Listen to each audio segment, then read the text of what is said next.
Today marks 8 years since the Lily mine disaster in Lowe's Creek near Barberton in Mpumalanga.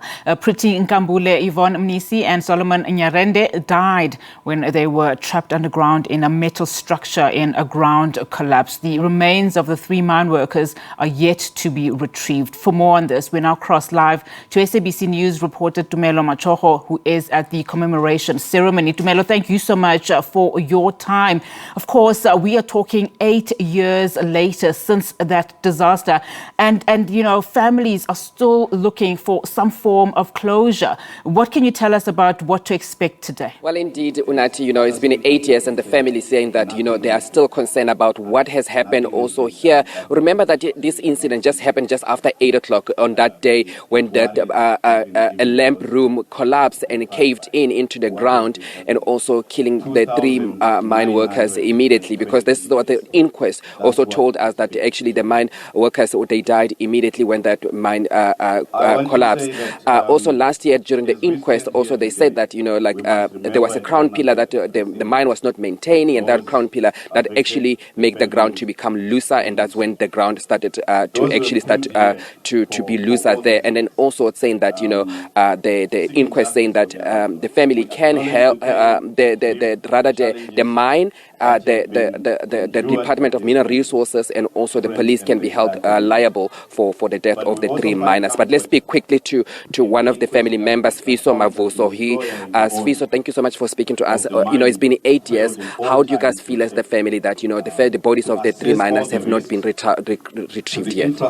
Yeah, it's quite difficult for us as the families. We strongly believe that our government has betrayed us, because I find it difficult that how come is it possible that in a democratic country people can be trapped underground for a long time without any government intervention to try to speed up the retrieval of the container, so that we can find our loved ones wherever they are, dead or alive, if they are dead, so that we can take them to their last place, so that we can know where we have placed them. It's difficult for us as the families. And also, your sister's children, they were very young when this incident happened. Now they have like grown up. What are they saying about their mother whenever you guys speak about them, and whenever this day come? What do they say? Yeah, it's quite difficult because they don't understand this thing. They will ask you different difficult questions, which is quite difficult for us as the families to answer. And I remember very well when this incident took place, the last one, my sister, she left a baby. She was 5 months old. She's now doing grade 2. She doesn't know her mother. She knows her grand, that is her mother.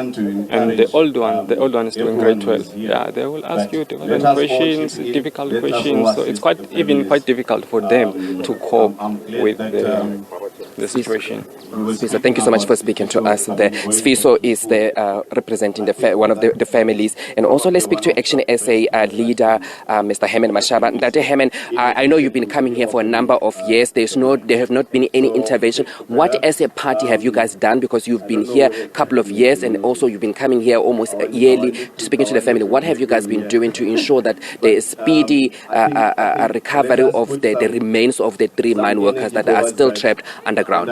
Well, as you're aware, this matter was brought to my attention around February of 2020 when I was running a project called the People's Dialogue. At the time, engaging people of South Africa. For some reason, God brought the family to my attention. They contacted me, and I came over here. And when they related to me the incident, I've always known about the Lily Mine tragedy, but knowing about it from television, the media, but I did not really understand, because we were told at the time that the container could not be retrieved. But when the family related to me what transpired and what informed the government and the mine management that the container could not be retrieved, something didn't make sense to me. The numbers couldn't add up, and then committed to provide legal assistance to them to unearth this matter. And here we are, already confirmed that government, the Department of Minerals and Energy, Mine Management, lied to the family, lied to people of South Africa, lied to the world that that container cannot be retrieved because they had no scientific basis as to what informed their decision. So right now, we know that we were lied to. That container can really be retrieved. Secondly, and what is even of concern is that now the BRP, because BRP practitioners, because immediately after the collapse of this container, a few months later, this mine was put under business rescue practitioners who are complicit. They are part of the government. They are in terms of complicity. Part of government, part of mine management. They are in contempt of 3 court orders because one of the shareholders, who is a major shareholder in this mine, made a proposal to buy this mine, and one of the conditions was that they will retrieve this container. They've been appealing this matter every step of the way when we took this matter to court. But we led in October last year, the Constitutional Court have asked them no more interested. The BRP must do what they're supposed to be done. And the very same week in October, the Mpumalanga Magistrate Court made the determination after 2 years of inquest that the collapse of that container was as a result of negligence, that those responsible must be criminally prosecuted, and the BRP must take this to the shareholders for them to really vote on this. But they are in contempt of all the efforts. And where's the South African government? Where's the Minister of Minerals and Energy? Where's the President of the country? They're nowhere to be seen. They're more involved with international matters without actually be concerning themselves with the lives of our fellow 3 South Africans. What are you guys going to do? Because now the family can, they can litigate this case, and they can take it to the matter to court, and also because the mine management, the police, and also the Mineral Resources Department can be held liable to this. Are you guys going to be taking them to court? Are you going to be helping them to court in terms of like financing and making sure that they get justice for this matter? Well, if you remember well, immediately after the same week when the Constitutional Court and the Mpumalanga Magistrate Court, when they came out with those court judgments, I was here the very same weekend, and I was given the mandate by the families to pursue this matter criminally and civilly. And our legal team is working on the matter. Watch the space, look at what we are going to be doing during the course of the week. But at the same time, as you are aware, this matter is a political one.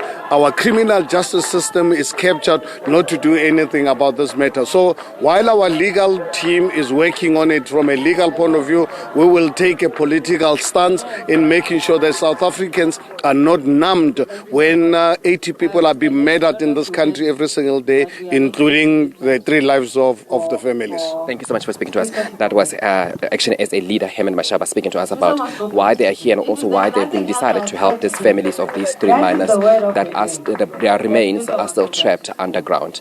The Mineral Resource Department is not here, but we understand that the investors that want to invest in the mine, Aquamanzi, is here also to support the families. They've been supporting the families that are camped outside here, and also they're saying that they're going to continue to support the families that are camped outside the mine here.